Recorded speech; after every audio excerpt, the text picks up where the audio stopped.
Most people over 75 are told the same thing about cancer screening. Just keep doing what you have always done. It sounds sensible. It sounds safe. But here is what nobody tells you. After 75, screening is no longer automatic. And letting it run on autopilot in either direction is the one thing that can quietly cost you. Geriatric clinics see this every single day. Two people, the same age, sitting in the same waiting room. One is still getting every test on the calendar with almost no benefit left and real harm building up. The other was quietly dropped from the schedule with no conversation at all. Neither of them decided anything. The system decided for them. Today, I am going to give you 5 questions.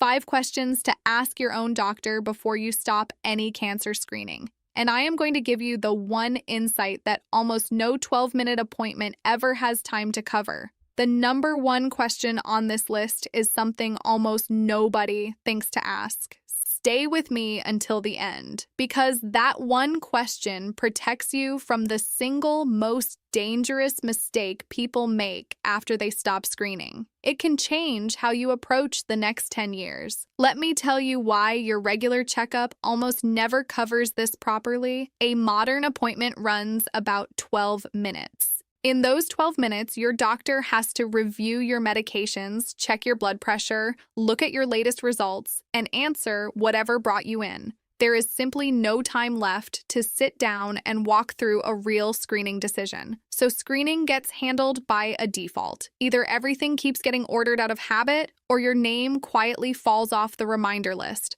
Both of those are defaults. Neither one is a decision.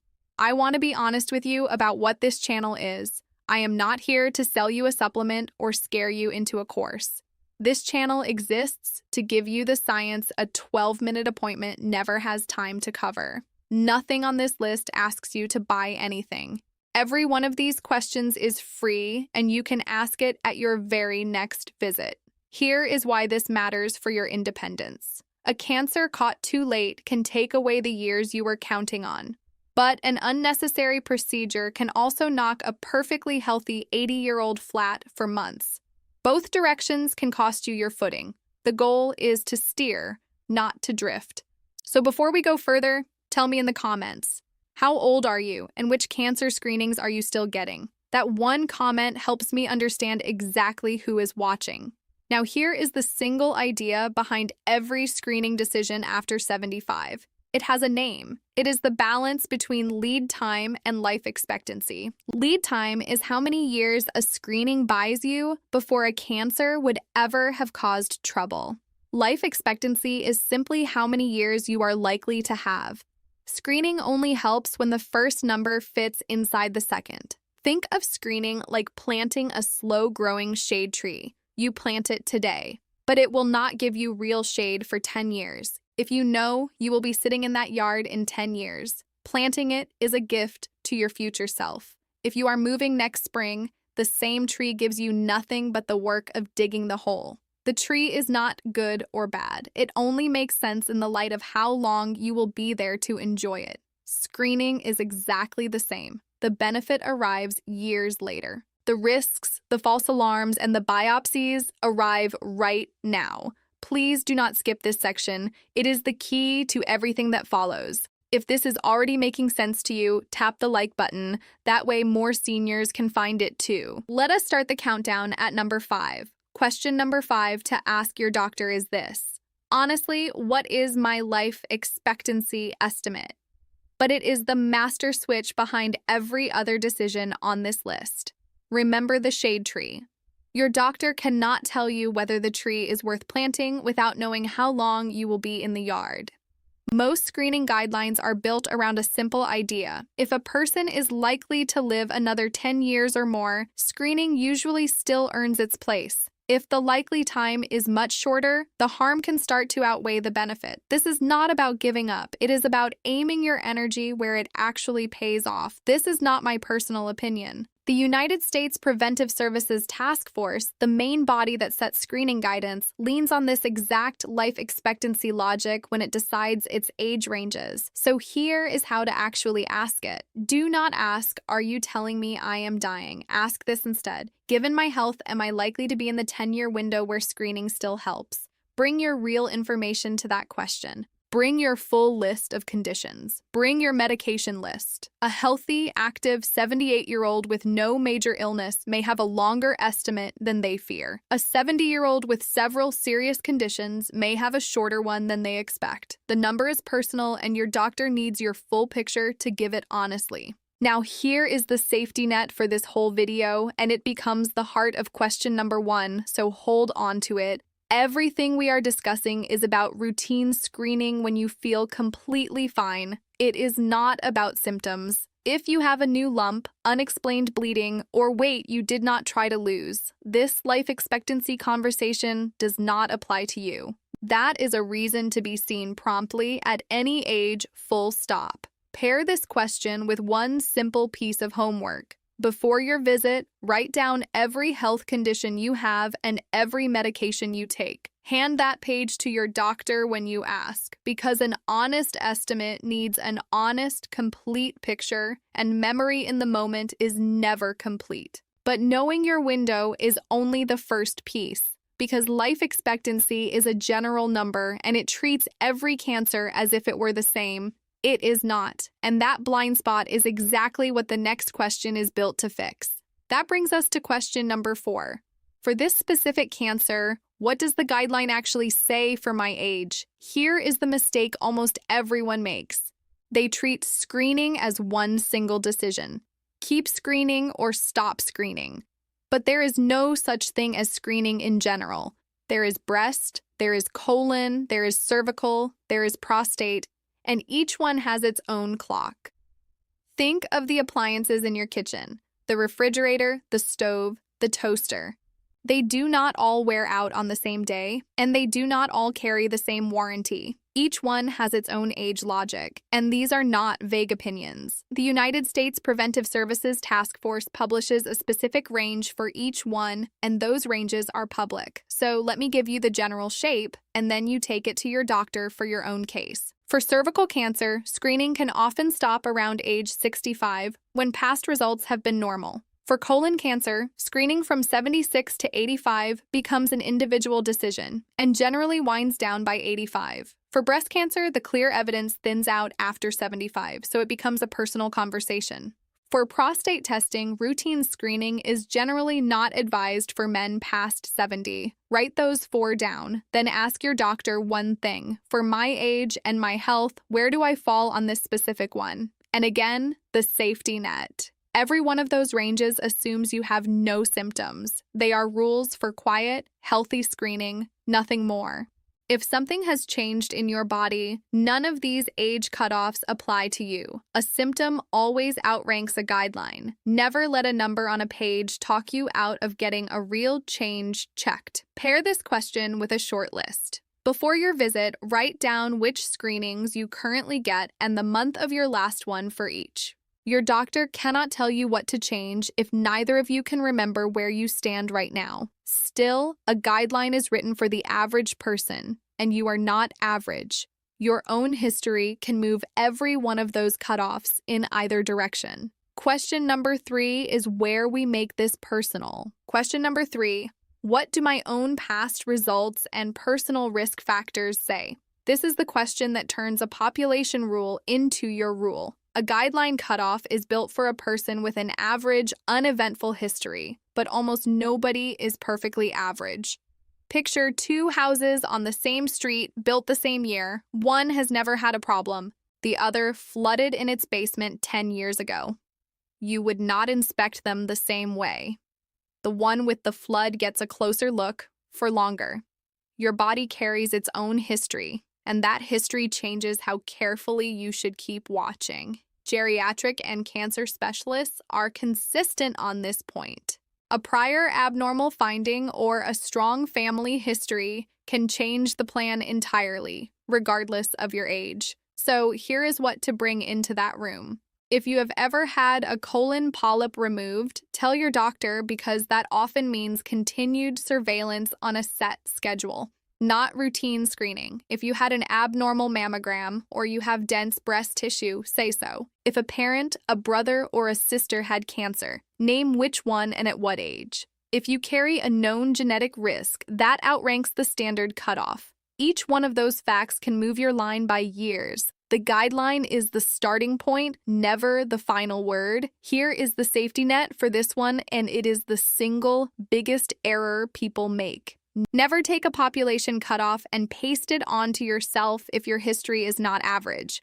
A friend stopping a test does not mean you should. And once more, all of this assumes you feel well. A new symptom erases every cutoff and every history rule. It simply means get seen. Pair this question with your family history. Before the visit, write down who in your family had cancer, which cancer, and roughly what age. That one page can change your doctor's entire recommendation, and it is easy to forget in the moment. Now you know your window, the specific guideline, and your own history. But we still have not weighed the real cost of each path. Both continuing and stopping carry a price. Question number 2 forces both of those prices into the open. Question number 2, what are the harms of continuing and the harms of stopping, for me specifically? This is the question that keeps you honest in both directions. Most conversations only name one danger, either the fear of missing a cancer or the relief of being done with tests. But every real decision has two sides. Continuing to screen can bring false alarms, biopsies, and procedures that are simply harder on an older body. Stopping can mean a slow cancer goes unwatched. Think of a thermostat. Too hot costs you, and too cold costs you. You are not walking away from the dial. You are setting it on purpose. Large clinical reviews have shown this clearly. The longer screening continues at older ages, the more the false alarms and overdiagnosis tend to rise, while the added benefit shrinks. So here is how to make your doctor show you both sides. Ask 2 questions back to back. First, if I continue this test, what is the most likely harm and how often does it happen? Second, if I stop this test, what is the chance I miss something that would have mattered in my lifetime? Make them answer both. If a biopsy would put you in bed for a week and shake your balance, that harm is real and it counts. If stopping leaves a real risk on the table, that counts too. A good decision looks straight at both sides, not just the one that fits the easy answer. The safety net here is simple. If your doctor names the harm of only one direction, ask about the other out loud. Do not let the conversation stay one-sided. And you already know the rule that overrides all of this. None of these trade-offs apply the moment you have a symptom. A symptom is not a screening decision, it is a reason to be checked. Pair this question with plain language. Ask your doctor to give you the harms in everyday terms, not percentages you cannot picture. How many nights in the hospital? How likely in words like rare or common? You cannot weigh a risk you cannot picture. So now every piece is on the table. Your window, the guideline, your history, and the harms both ways. There is only one question left. And it is the one that guards against the 2 worst mistakes of all. Here is number 1. Question number 1, the most important question on this entire list. Ask your doctor this. Are we making this decision together based on my health, or am I being stopped because of my age alone? And ask the second half in the same breath. What changes if I ever develop symptoms? This is the crown of the whole video because it protects you from the 2 worst mistakes at the same time. The first mistake is being written off. A doctor glances at your birth year, decides you are too old to bother, and quietly closes the file. That is age alone making the call, not your health, and you deserve better than that. The second mistake is the deadly one, and it is the mirror image. It is the person who stops screening and then decides they never have to worry about that cancer again. They feel something months later and tell themselves it is nothing because they are done with all of that. Think of a smoke detector. Turning off a scheduled fire drill is one thing, but you never rip the smoke detector out of the ceiling. Screening is the scheduled drill. Your symptoms are the smoke detector, and it stays on the wall for life. This is exactly where good geriatric care lands. The specialists who study aging call it shared decision-making, and it is the standard the best clinics hold themselves to. Age is one factor in that decision. It was never meant to be the whole decision. So here is how to protect yourself, step by step. First, say these words plainly. I want this to be a shared decision, not an automatic one. Second, ask your doctor to name the reason in health terms, not just your age. Third, ask the question that matters most. What symptoms should send me back through the door no matter what we decide today? Then write the answer down and keep it where you will see it. For most of these cancers, the warning signs are simple. New bleeding of any kind. A lump that was not there before. Weight loss you did not try for. A lasting change in your bowel or bladder habits. A cough or hoarseness that will not settle. If any of those appear, you are not screening anymore. You are a person with a symptom, and that person gets seen quickly at 75, at 85, at any age at all. Here is the safety net, and for this question, it is the whole point. Stopping a screening never means ignoring your body. The screening calendar is for quiet years when nothing has changed. The moment something changes, the calendar is irrelevant. So keep a small note somewhere simple on the fridge or in your phone. Write down anything new that lasts more than 2 weeks. And if it is on that warning list, do not wait for a scheduled visit. Make the call. Pair this question with one habit. Once a month, take 2 minutes and check in with your own body, head to toe. Notice anything new or lasting. This is not fear. It is the same steady attention you would give a house you plan to live in for years, and that is the question almost nobody thinks to ask. Not which test to drop, but whether the decision is truly yours and what still deserves your attention no matter what. Get that one right, and stopping a screening is no longer a door closing behind you. It becomes a decision you made with your eyes open that protects the next 10 years instead of gambling with them. Let me show you how this comes together in a real-life shape. Consider a typical case documented in the geriatric literature. A 74-year-old woman, healthy, active, walking every morning, arrives for her yearly visit. Her reminder list says one screening is due and another has quietly dropped off. Nobody has ever explained why. She is about to accept both defaults without a word, the way most people do. But this time, she brings the 5 questions. She asks about her honest life expectancy, and with her good health, it is long. She asks what the guideline says for each specific test at her age. She brings her history, including a polyp removed years ago. She asks for the harms of continuing and of stopping, in plain words. And she asks the last question, is this shared and what symptoms send me back? The picture that comes out is completely different from the defaults. One screening she was quietly dropped from turns out to still matter because of that old polyp, so it stays. Another she was still getting turns out to offer her almost nothing now, so together they let it go. Nothing was done to her by habit. Every choice had a reason she understood and agreed with. That is the whole difference. Not more tests, not fewer tests. The right ones, chosen on purpose. So let us turn this into something you can actually do. Here is your checklist, and every step has a number so nothing gets lost. Step 1. Tonight, write down the exact screenings you still get. Note the month of your last one for each. Step 2. Also tonight, put your health conditions and all of your medications on one page. Step 3. This week, add your family cancer history. Write who, which cancer, and roughly what age. Step 4. Before your next visit, copy these 5 questions at the top of that page. That way, you will not lose your nerve once you are in the room. Step 5. Starting today, keep one short symptom note. Mark anything new that lasts more than 2 weeks, and act on the warning signs without waiting. 5 steps, 1 page, and 1 note. That is all it takes to walk in steering instead of drifting.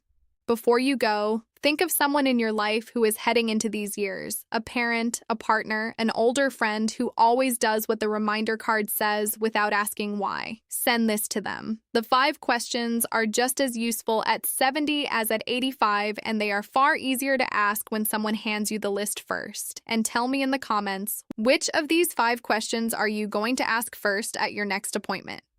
Your answers decide exactly what I cover next.